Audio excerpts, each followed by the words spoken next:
Alors, nous voici donc pour la suite avec MetaMask. Nous allons essayer de ne pas être trop long. On va essayer de ne pas être trop long, hein. On va être plus rapide parce que je pense que les dernières procédures par rapport à Trust Wallet, il y a beaucoup de similitudes. Donc, je ne vais pas trop m'attarder à entrer encore trop dans le détail. Donc, déjà, pour la première partie, nous avons là comment créer d'abord le compte MetaMask. Déjà, il faudrait créer un compte MetaMask. Vous téléchargez sur Play Store l'application MetaMask. Là, c'est là comme ça que ça s'écrit. Vous téléchargez. Vous avez un affichage pareil.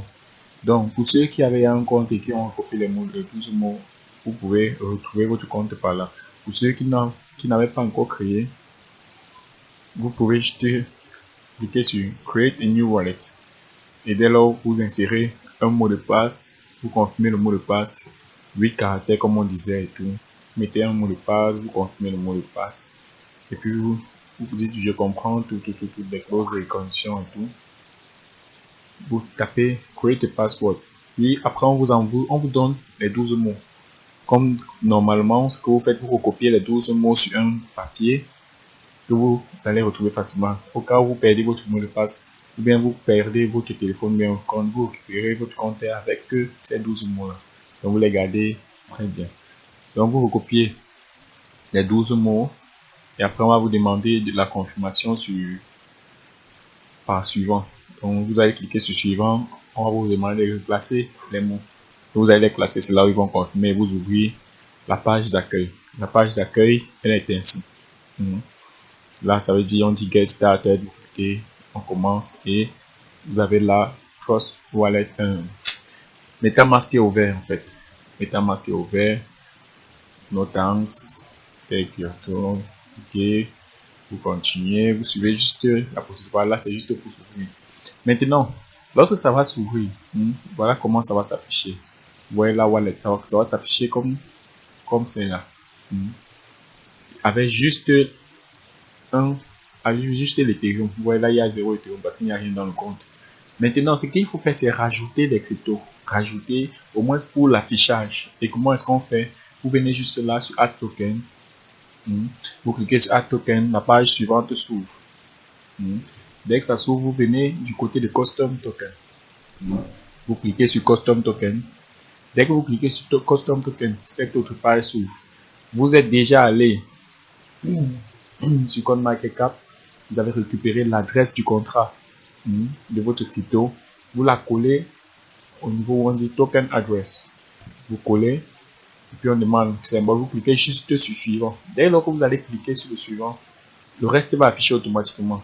Le token symbol et token of precision, donc le nombre de 0.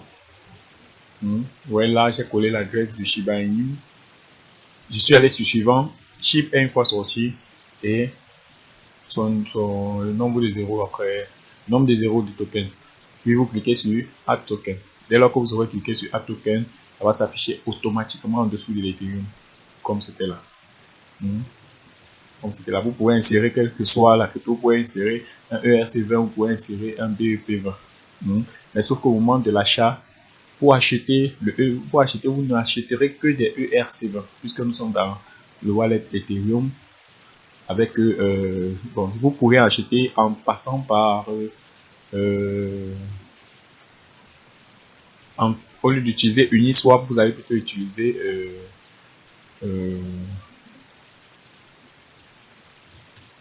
utiliser PancakeSwap. Donc là, ça s'affiche. Comment est-ce qu'il faut faire pour aller sur Uniswap? Vous venez, vous cliquez sur les 3 points à l'extrême. Vous avez browser qui s'ouvre. Vous voyez là, c'est bien un browser. C'est là où vous allez lancer la recherche. Si vous voulez un BEP20, vous allez rechercher PancakeSwap parce que vous savez que c'est sur PancakeSwap qu'on peut faire les recherches, qu'on peut rechanger nos BNB contre des BEP20. Maintenant, si c'est des ERC20, vous savez que vous allez rechercher Uniswap. Vous allez taper là Uniswap pour pouvoir pour pouvoir acheter vos cryptos, quoi. Pour pouvoir swapper, en fait. Vous avez là Uniswap, PancakeSwap, ouais, ce sont des swaps. C'est uniquement pour les swaps. Pour acheter. Ce ne sont pas des wallets. Comme je disais tantôt en haut. Donc, dès lors que ça s'ouvre, on va vous demander de connecter votre compte. Vous connectez votre compte, que je se connecte. Et là, ça s'affiche, votre compte sera connecté. Vous aurez, si vous en avez des ETH, vous aurez des ETH, votre nombre d'ETH qui sera affiché là. Et on vous demandera de choisir quel crypto est-ce que vous voulez acheter. Donc, dans l'exemple, nous allons importer celui du Shiba Inu, comme au départ. On sélectionne dans la zone. Dans la zone, on sélectionne, on colle l'adresse du Shiba Inu. Ça sort, on met importation. Dès lors qu'on a importé, ça s'affiche ainsi. Et tout ce qu'il faudra faire, c'est de changer ces Ethereum, puisqu'il faut des Ethereum pour pouvoir acheter du Shiba Inu.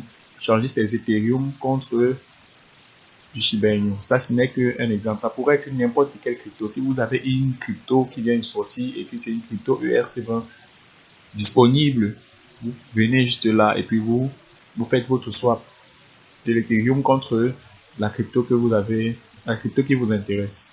Vous allez mettre les montants et puis on dit mettez les montants c'est pas là. Vous allez mettre les montants et puis ça va sortir là, swapper ou bien acheter et puis c'est bon. C'est ce qui va se passer. Donc voilà ce qui est de PancakeSwap, Trust Wallet, Uniswap, MetaMask. Je pense que jusqu'ici, chacun a bien compris les bases. C'est quoi les ERC20, c'est quoi les BEP20, c'est quoi les BEP2, les TRC20. Je crois que chacun a compris. Si il y a toujours des zones d'incompréhension, vous pouvez toujours poser des questions. Et jusque là, à toutes.